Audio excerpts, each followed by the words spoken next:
Tales of the Peculiar by Ransom.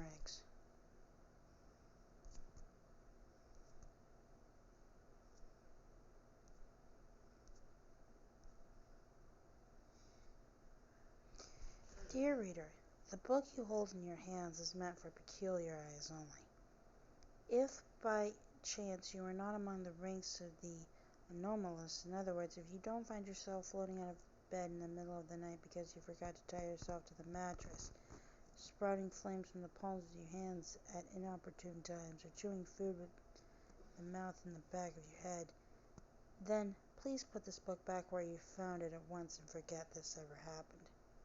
Don't worry, you won't be missing anything. I'm sure you'd only find the stories contained herein strange, distressing, and altogether not to your liking. And anyway, they're none of your business. Very peculiarly yours, the publisher.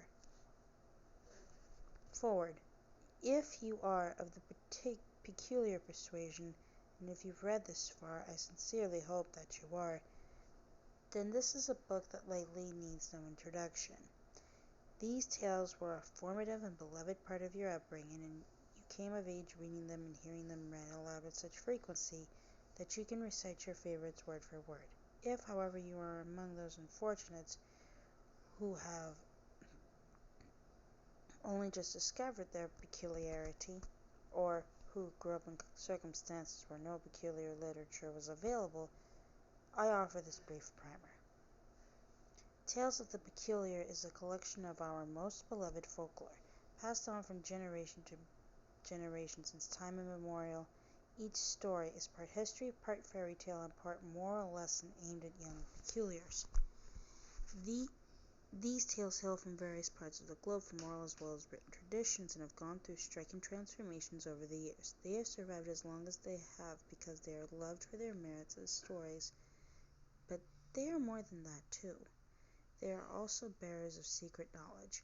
Encoded within their pages are the locations of hidden loops, the secret identities of certain important peculiars, and other information that could aid a peculiar survival in this hostile world.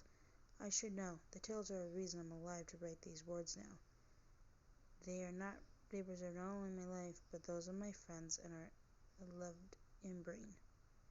I, Millard Nullings, am a living testament to the enduring usefulness of these stories, though they were written many years ago.